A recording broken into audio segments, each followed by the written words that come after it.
All right. Hello, everyone. Good afternoon. Thank you for joining us for the Pride Month edition of the Noontime Knowledge Series for Penn State Fundraising Volunteers and Donors. My name is Sarah Beth Bowmaster, and I'm a student staff member at the Center for Sexual and Gender Diversity. That's usually during the school year. I've been doing that since 2019, I believe.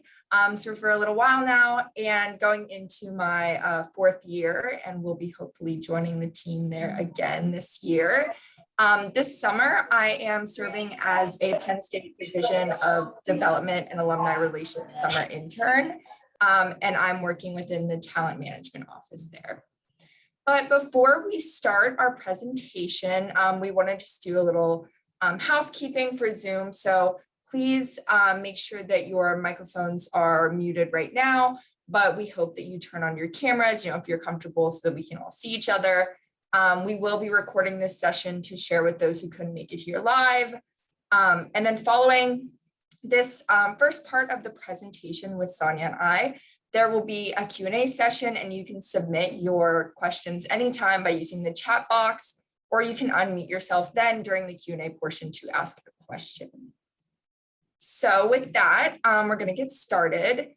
So for myself, I kind of gave a little bit of an intro already, but I'm from Lock Haven, Pennsylvania, so about 45 minutes from State College and Penn State. So that's a big reason I went to Penn State, grew up with it around a lot, as well as some of the scholarship opportunities that I was able to benefit from that led me to being able to go to college. So that's kind of why I'm here. Like I said, a fourth year student this fall, majoring in women's gender and sexuality studies and philosophy in the College of the Liberal Arts. And I'm also involved with the Schreier Honors College. And then for the center, in my involvement with the Center for Sexual and Gender Diversity, this job, I guess, that I had taken on a couple years ago has really become a lot more than that. That office and that space has really become a home at Penn State, and really sparked my passion for activism, as well as peer education, because that is what I focus on during the school year, and like community outreach. Sonia, who I'll introduce in a few minutes, our director, and everyone else at the center have really become like my family at school, and I can always lean on them. And, I can definitely count on Sonia to make me laugh any day that I need it, which is great. So yeah, that's kind of what the organization means to me, and really what it's become for me beyond just the job. But for my job at the center that I've served in the past 2 years, I lead the peer education program with the help of our assistant director, Eric. He's my supervisor. And with that, we do different presentations, whether they're specialized presentations or presentations for our student volunteers who are peer educators to go in, tell their stories about their lives at Penn State, their lives before, their allyship, or their experiences as LGBTQ plus students, and really give them an open forum to share their experience, as well as educate others on their experience. We also do a lot of just general terminology and knowledge for that as well. For the specialized presentations, for example, we've done some for the Rotary of State College, so the Downtown Rotary Club. We've done some with the SMEAL outreach, so their faculty and staff. We've also done a few with different organizations on campus. So we'll talk about LGBTQ plus matters within sports for our student athletes or our club athletes. So all really cool stuff. So that's what I get to do during the school year. So this really fits in nicely with that. So with that being said, I would love to introduce Sonia Wilmoth, our leader. So Sonia came to Penn State in 2013 to serve as the assistant director for what was then called the LGBTA Student Resource Center. Previously, Sonia enjoyed a long, successful career in athletics as a head softball coach at Westchester and at the University of North Florida. She then, in 2018, earned her master's degree in higher ed at Penn State and became an official Penn Stater. And then this past year in 2021, since July, she has been serving as the director of the Center for Sexual and Gender Diversity, where she previously served as the interim director beginning in January 2021. Something, again, that Sonia is special for, and something that really makes me happy to work for Sonia is that she really cares about everyone that walks in the door at the center, whether they're a student, faculty, staff, a community member, or just someone who thought we were the bookstore and ran in there. Sonia will make them laugh. She'll ask them about themselves. She'll connect with them in some way. And I think that's something that makes her, really special and really important to our Penn State community. So I'll turn it over to Sonia now to get things started. Awesome. Thank you, Sarah Beth. And for those of you that don't know Sarah Beth very well, she is immersed in Penn State, a little bit of everything. So in addition to her work with us, Lion Scouts, just everywhere, student organizations. And it's really, we have been extremely fortunate to have someone as committed to this work as Sarah Beth and a lot of the other students that we work with. So good afternoon. I'm so excited to be here. And again, my name is Sonia Wilmoth, and I'm the director at the Center for Sexual and Gender Diversity. You'll notice that when I started here at Penn State, I came actually to Penn State as a trailing spouse. My ex-partner was, I guess, recruited here in athletics to coach. We were living in San Antonio at the time. And we traveled here to central Pennsylvania to be a part of the Big Ten and Penn State family. We knew we were coming into something extremely special. The reputation of Penn State as an academic institution, but also as an athletic powerhouse in many sports was a great draw for us. And for myself, I grew up, I'm a Marylander. I was born and raised in Bel Air, Maryland. So coming back to the East Coast, into the Northeast weather was something that I was extremely excited about. I went to LaSalle University as an undergrad, got my degree in English. I was also a softball athlete there. Enjoyed being a collegiate athlete, but also understanding that at a small private Catholic institution, away from home for the first time, and also realizing and coming to understand my pieces of my identity, specifically my sexual orientation, and not having anyone, any space, any resources, anywhere to turn as I went through that, has driven me towards this and towards this work, and has really provided me a platform to be the person I didn't have, to be the resources that I didn't have, to be the support system that really, that we know in these 18 to 24-year-old part of our life, where a lot is going on. And these are our formidable years here. So I went on to Westchester University and got a master's in sports and athletic administration way back long ago. I don't even remember, and ended up in coaching.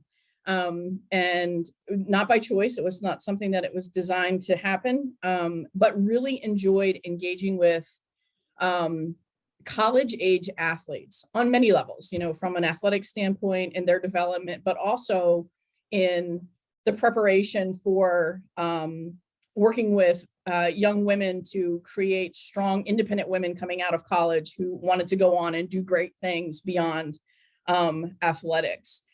So fast forward here at Penn State, I was fortunate through athletics to meet Allison Subasic, who was the original and the director at the LGBTA Student Resource Center. We became fast friends, a lot of common interests and passions about working with students. I applied for the job as the assistant, got that job, was really excited, enjoyed working with Allison and her crew and our students. Fast forward, Allison retired, and Brian Pachkowski came on as the director here. Brian came back to Penn State. He is also a graduate of has a master's from Penn State. It was a graduate student here. We worked really well together. And as Brian came in and moved our work forward, we have undergone some changes within within the center. So first of all, we did a name change. We felt as though by even adding the Q, we were not doing justice to our students who may or may not identify in the initialism of the L, the G, the B, the T, or the Q. So we polled our students, and the Center for Sexual and Gender Diversity was the choice that, you know, they felt the name of our center and the work that we do really is the name that resonated with them. So we made the change. In addition, Brian was extremely, worked very hard with the folks here at the hub and student affairs and administration to recognize that the space, although a nice space in Buki, was too small. We were outgrowing it. There were times when we had students sitting on the floor, not enough space necessarily to do what we needed and wanted to do, and what we felt was right for our students. So we moved over to the hub. We are now in the lower level of the hub. Those of you who have been here we are across from the bookstore. What Sarah Beth mentioned, we get people coming in all the time wondering where the bookstore is. We're like, just turn around, it's right across the hall. We are in the space that was the Paul Robeson art gallery. So it is a brand new space. And I think we have some pictures of the inside of the space that really gives you an idea of the lengths that the designers went to create this space. So yeah, there we have, those are the two different spaces. And what is not shown is we also have an administrative space as well. So our students were floored when they saw this space. All of the furniture was new. Unfortunately, we opened in January of 2020, and in March 2020, as we know, COVID shut us down. So although we did see some use of the space when we all left in March, and then returned when we opened last fall for our back in person, we were actually introducing the space again to two new classes of students. So we have seen an uptick in space usage. We are able to use our space for programming, events, as we saw with the Jeffrey Conrad ribbon cutting, the grand opening finally after 2 years in the space. So yeah. So a little bit about what we do. We have 3 tenets of our mission, which I really, I think speaks volume. We do so many things. You know, people will say, oh, so what do you all do? And I was like, well, do you have an hour? Because we could talk about this for a long time. We have 3 tenets to our mission: information, education, and advocacy. With regards to the information piece, we offer mentorship and resources for our students. So students coming in who utilize the space, or seeking support from our staff can come in, find resources, whether it's connections on campus, whether it's the connections that we have to residence life, whether it's CAPS or UHS. We create those connections for those students. From a support piece, we offer a mentorship program, which has been extremely well attended and has been one of the pieces that has stood the test of time. In the time that I've been here, you know, we have let the sun set on some programs, but our mentorship program has been always a great success. That program pairs a graduate student with an undergraduate student who identifies in the community, but allows those students to really connect. And we try to do the best pairing as possible with the needs of the undergraduate student, what they're looking for to get out of a mentorship program. But also we know that there is some reverse mentoring going on as well. So it has been a great program. We also do discussion groups, and typically during a semester, they meet once a week. They are identity-based. So we have Beyond the Binary for our trans and non-binary gender diverse students. We have Color Be Queer for our queer students of color, ACEs for our asexual and aromantic crowd. I'm trying to think, Sarah Beth, help me out here. Anyway, we have Women Loving Women, and we also have, there's another one, Bi Lions, for our BiPAN students who identify. So our discussion groups are led again by students. Sometimes we have a graduate student and an undergraduate student as well who lead the groups, but a lot of an opportunity for students to come together and talk about some issues they may be having on campus, find community, find others who hold the same identities, and really feeling that, as Sarah Beth mentioned earlier, kind of like a family atmosphere. And I think that's really important, what we see here a lot. We have a Queer Peers program, which is our first year program for students who are either change of campus, transfer, or first years entering. We try to create a cohort of those students to introduce them to University Park if they're a change of campus or transfer, and what it means to be a Penn State student and all of the things that are available for them. And because there are a lot and it can become overwhelming a little bit. So we try to lead them again with that cohort mentality through their 4 years. We also have, thanks to many of our donors and supporters, we do have scholarship and awards that are available for our students, and that has been extremely well received for our students. They have utilized the money to really enhance the educational experience. I think for, when we think about the times where education can get pretty pricey, it has allowed our students in some cases to actually stay here at Penn State, when there were thoughts of might having to leave. But we do have a good deal of students who apply for those. We have a committee of our LGBTQ faculty, staff, and graduate students who actually sit in on the committee that choose the recipients of those scholarships. When we think about the education piece, this is a piece that is really near and dear to my heart. As the assistant director, I was tasked with the education component of the for faculty, staff, and graduate students, which is our Safer People, Safer Places education component. In that is a foundations, which is an LGBTQ 101, but also a trans and gender inclusion 101 workshop. So it's open. I say that, nobody enjoyed COVID, but there was one good thing about it that came out for us in our education piece, is that we were able to move our education online and through Zoom webinars, and pulled in faculty, staff, and graduate students from all of the Penn State campuses across the Commonwealth. We saw 500 faculty, staff, and graduate students just in the spring semester that went through the Safer People, Safer Places.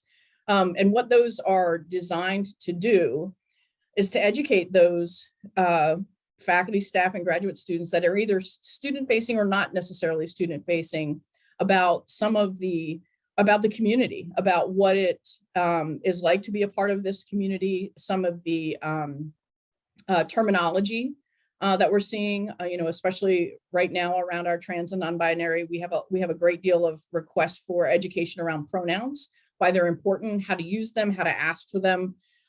So I feel as though when a lot of universities call it safe zone. We know that we can't guarantee that any space is safe. However, we can create safer spaces by creating safer people through education. So I really love, and I think it goes back to the coaching piece, that I really love when that light bulb clicks that, oh, I understand now.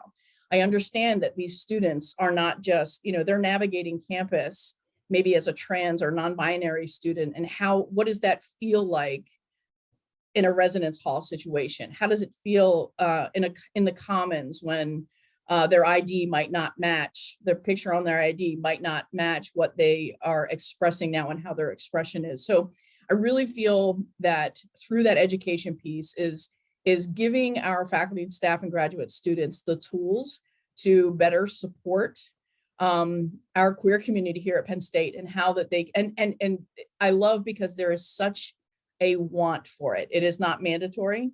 And a lot of, it is all voluntary, and it's just heartwarming to see, although there still is work to be done, and still more hearts and minds to be changed. There is a huge ask for our education components. And so yeah, that's a big piece for us, and I think it's really important that stays and just grows, and really is a continual education piece for our faculty and staff and graduate students.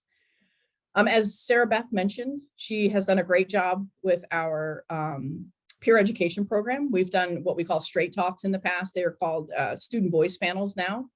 3 or 4 students will go into a classroom, whether that's and I actually just went through, we're doing our end of year report and noticed the vast, the difference in all of, like, from a first year seminar to the Taekwondo club team has requested these student voice panels. So they go in and tell their stories, basically, of their coming out stories, whether they were good or bad, and allow students to ask questions and really, again, going back to the education piece of, what is it like to navigate Penn State University Park or even State College in the surrounding community as a queer person, and how they can better support them or advocate for them. So as far as programming, some of our bigger programming, I don't think I can get to all of it in this short amount of time, but we have signature months with regards to programming.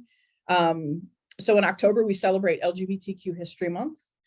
This past fall was actually the 20th anniversary of the center. So it opened in 2001.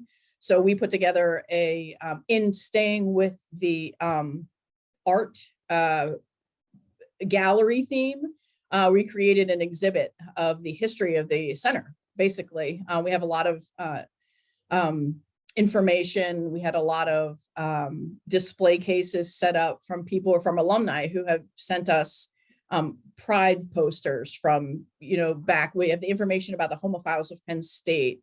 So that was a really neat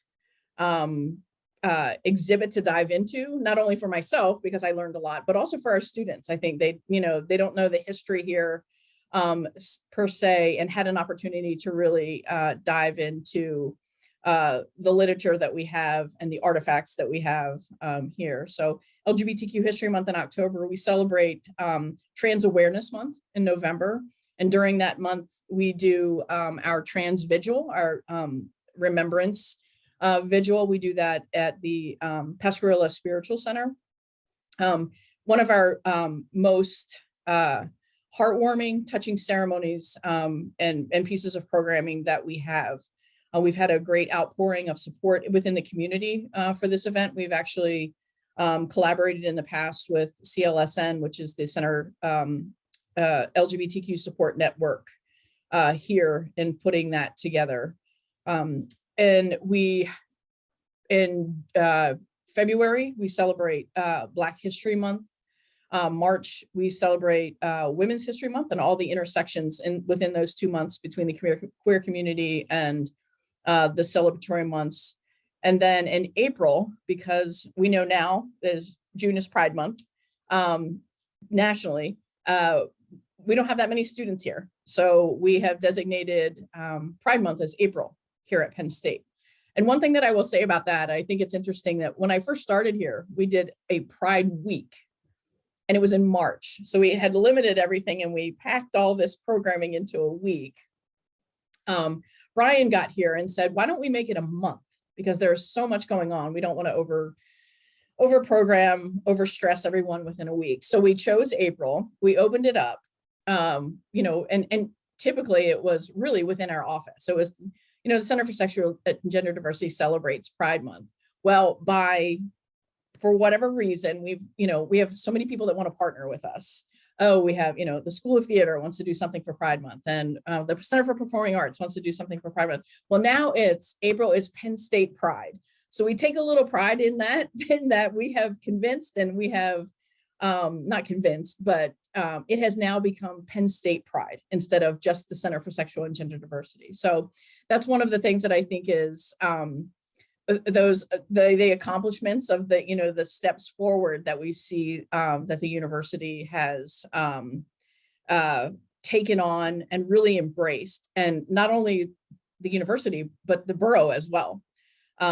We have the flags, the pride flags hanging down Beaver and College. We also, last year, 2 years ago, they painted the pride flag across Allen Street there at the corner of McClanahan's. So there is that pride within the community as well. So those are some of our more celebratory months. We do a Lavender graduation we have the welcome reception in the fall, and we have Lavender graduation in the spring. That kind of wraps up the semester for us and the academic year. And again, another great, one of our signature, most important celebrations, really celebrating our queer students that are graduating. They receive a tassel, they receive a stole, which we've actually just redone to be more inclusive in the design on the stole. And they are able to recognize a significant supporter who may have helped them, supported them through their time here at Penn State. So it's a great event. It typically runs on the Friday night of Blue and Wet weekend, not the best of times, but also the times where we get sometimes our alumni come back and share that experience with us. So there. Like, I'm trying to think of some of the other, one of the things that I think has been newer to our work is our clothing transit. And it came out of a grant actually on campus through our campus Lutheran ministries. And I forget the other piece where that we were given money to create a clothing transit. And I think at first it wasn't something that we thought that would last for a long time. This has become one of our resources, I guess, that our students are utilizing more and more. So we have had clothes that are donated to the clothing transit. It is actually over in Rittenhour, in the basement of Rittenhour, that our students who are transitioning, who maybe start expressing differently, are able to go to the transit and get clothes free of charge, because we know that, as a student transitions or they're looking to express differently, clothing can be, a huge expense. So we have had faculty, staff have donated. We actually had the NFL did a clothing drive for us. We got 4 or 5 boxes from the NFL, and also Target in town does a annual clothing drive for us. And typically it's in the month of June. So they're doing it right now for Pride Month. So we've really built up that piece, and we have a student dedicated who works within and the transit for their student employment designated. So it's open specific hours, but if a student is in need of clothing, they can come over, talk to one of our core staff members, and they can walk them over, have a student staff walk them over, so they're able to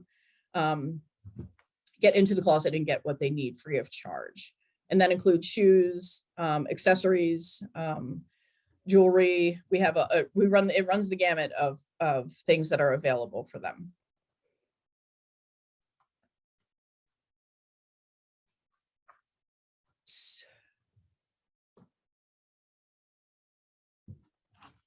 So I think now we were going to open it up to questions.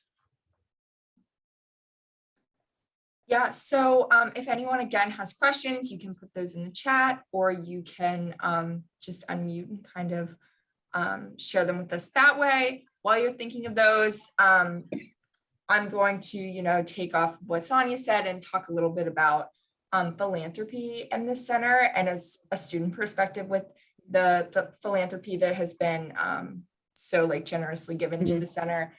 We have great volunteers and mentors who come around, who maybe have retired or currently live in the State College area, and really want to help all of the students or the student staff with our careers, mentor us, really be there for us as guides in whatever way they can. And then beyond that, personally, speaking about the scholarships, and we also have an emergency fund at the center, which I think is really important for, any student who may be facing financial difficulty, or maybe doesn't have a family to lean on financially because of their identities or their situations. So that's really important. I've personally benefited from the scholarships as well. And I've been able to, help sustain my life while also working part-time and being a full-time student. That can be really difficult. So it's a really big weight lifted off my shoulders to know that I have the support of these scholarships and these mentors beyond just the core staff, but our volunteers and alumni. Mhm. So we have, oh, Sonny, go ahead. No, I was going to say, going back to, I mentioned earlier about the donation, obviously the huge donation by Jeffrey Conrad and what that meant to us from not just a programming perspective, but, if you, and I don't have it with me right now, but he created a plaque when students first walk in, and it says, I'll sum it up a little bit, is for whatever reason that you enter this space, know that you are supported and that you are important. And I think that that's really one of the really the most important piece of what the work that we do is that we're here, right? That we exist. And I think we see that a lot right now. Like when we're in the middle of NSO, so the new student orientation, where we're expecting a record number of new students coming to Penn State this fall. Yay.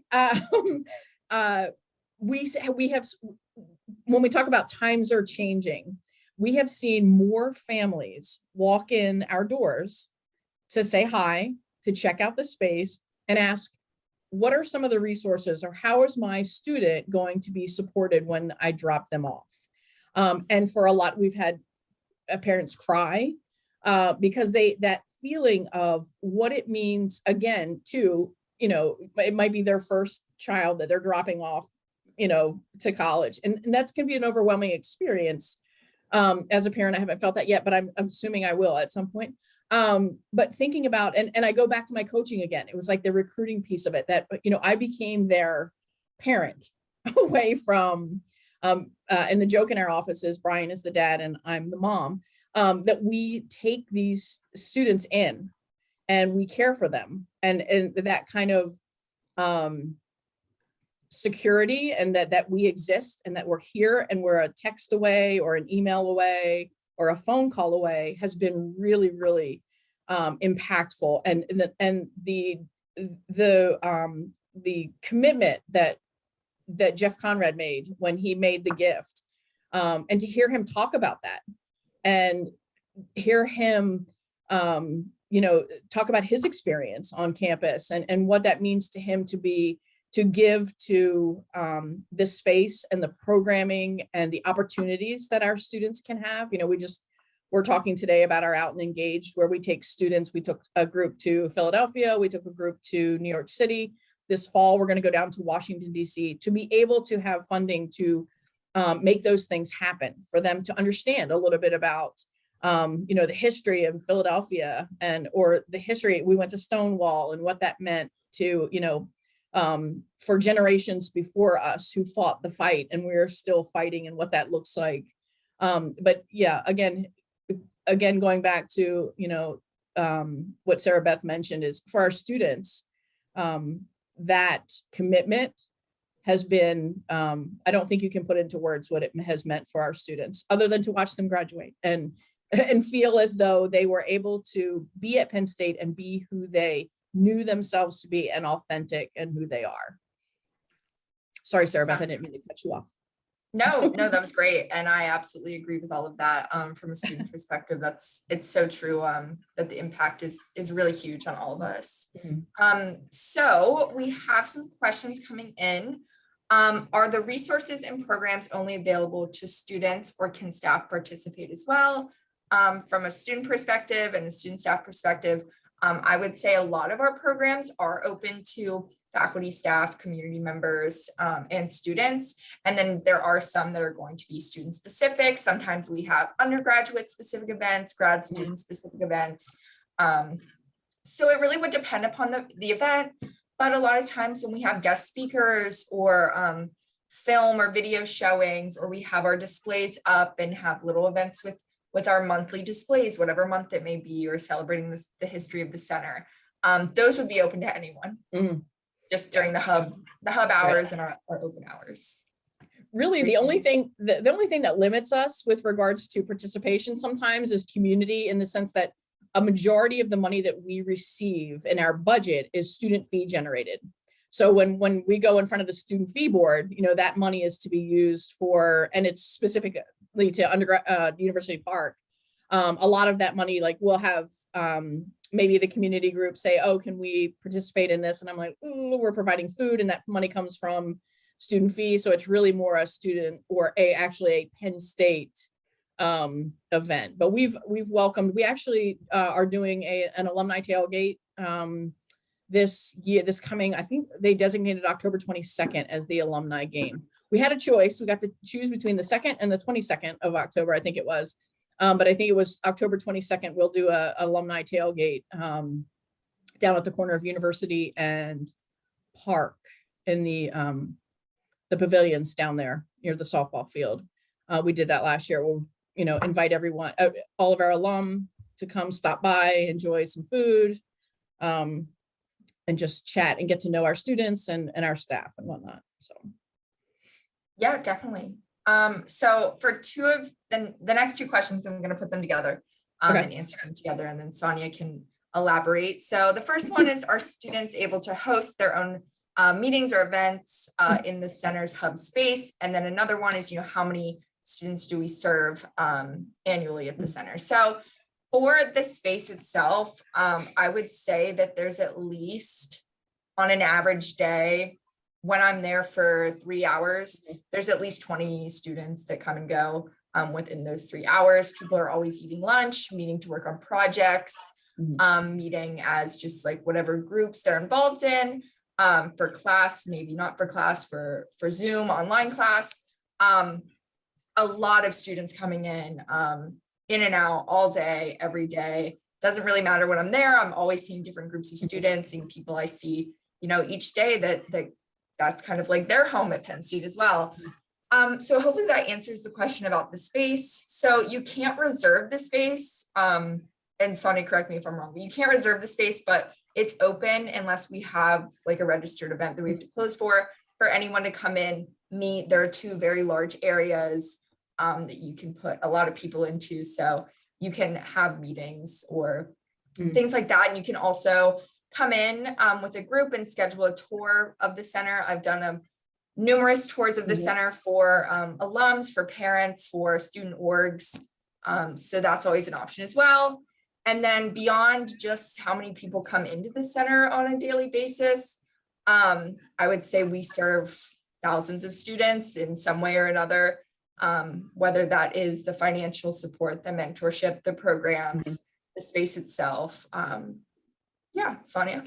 Yeah, I would say, as far as how many students actually utilize the space, it varies from year to year.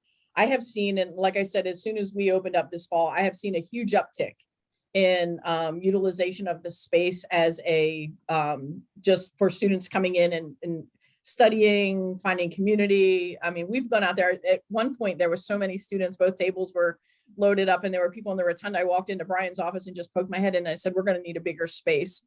That didn't go over really well, but that was okay. I was just kind of poking at him like, look out there. You need to see how many people are sitting out there. Like, we have actually increased the need for the space. It changes from year to year. I will say this is the first summer we did an activity yesterday as part of our Camp Crystal Queer, which is our summer programming. And we had about 10 or 15 students out there. And that typically doesn't happen in the summer, where we're getting actual student participation in the summer months. So the work that we've done with our marketing and really getting the word out there. And once people literally come into the space and see it, they want to be in it.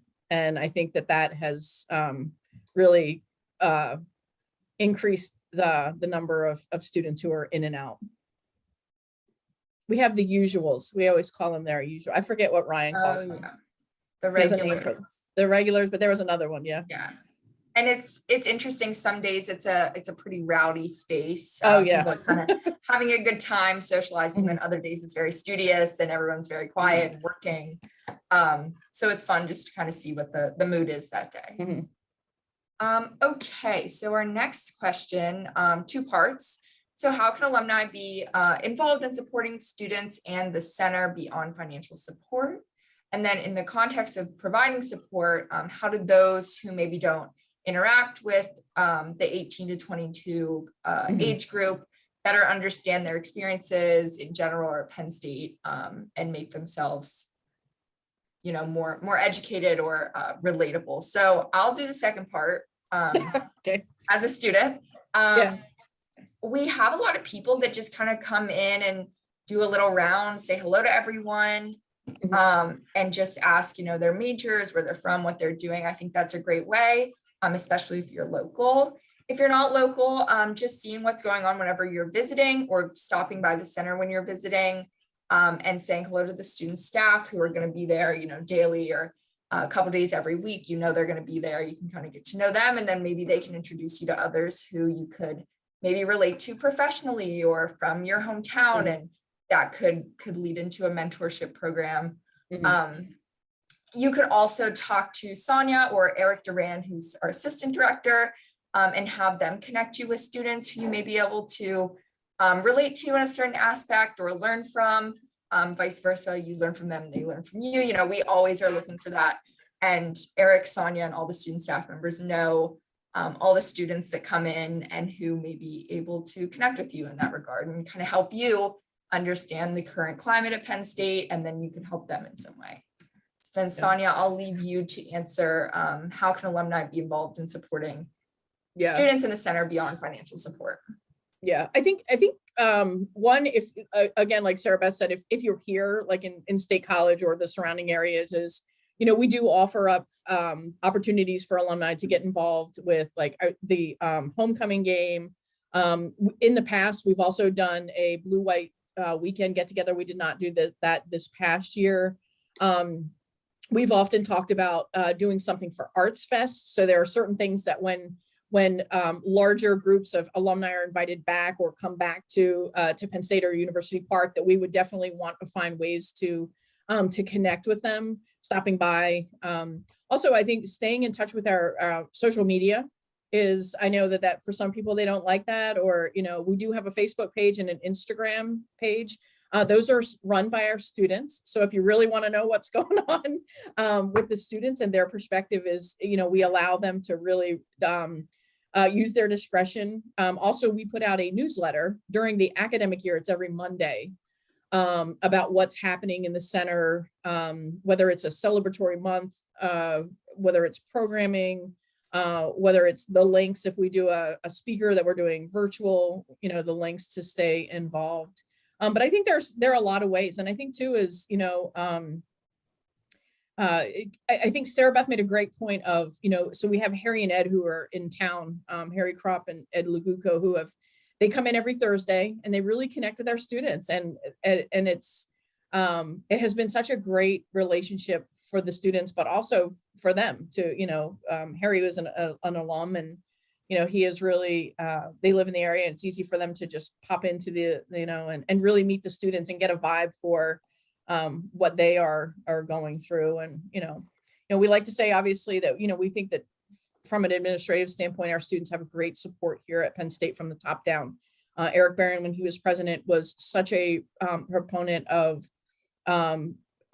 this community. And it really, I think the students felt that. If those of you who are familiar with the Love is Louder maybe event that we hosted in conjunction or in, I don't know what the word is, not conjunction, we did with the speaker here that was on campus, and I think it was the fall, right? November-ish.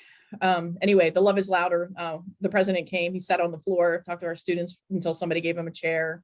The mayor was here. They had over 1,900 people swiped in through Heritage Hall. It was the largest event in the hub to date.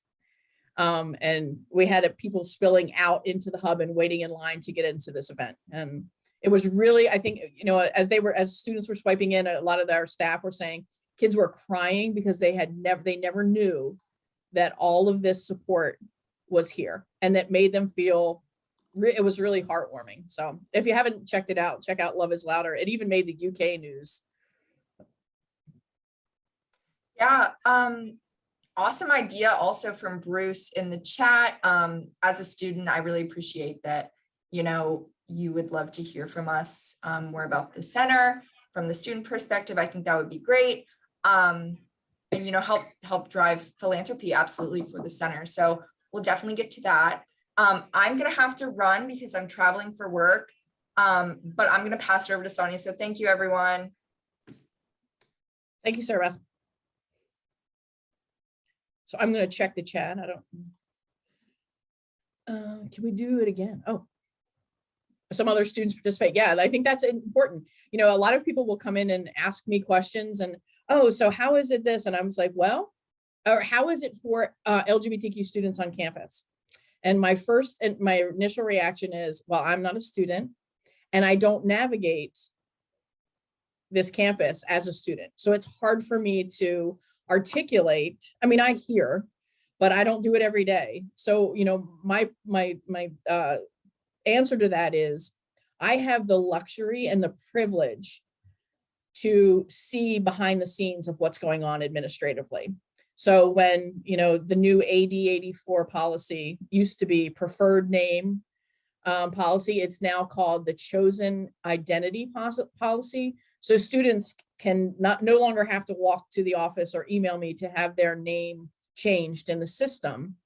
They can log on to accounts.psu.edu. They can do a chosen name.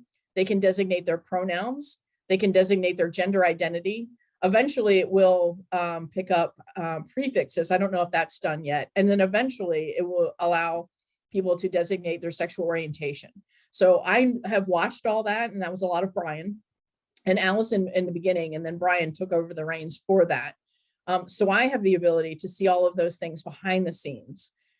The students who are actually navigating the commons, residence halls, classrooms, labs, and whatnot can speak much better, obviously, and more accurate to the climate here, as far as, you know, what it's like to navigate campus as a member of a sexual or gender diverse community. So does anybody have any more questions? Or, well, thank you all so much again for inviting Sarah Beth and myself to talk a little bit about what we love to do. I love to come to work every day. And again, I really do think it is a privilege to be in this chair, and very much thankful that I am able to work with such an amazing student body. And every day, like I think it's, you know, it's something that it warms my heart, and I love my job. So I appreciate all of your time this afternoon. And if you have any questions, I believe there is a slide that might have some of our contact information on it.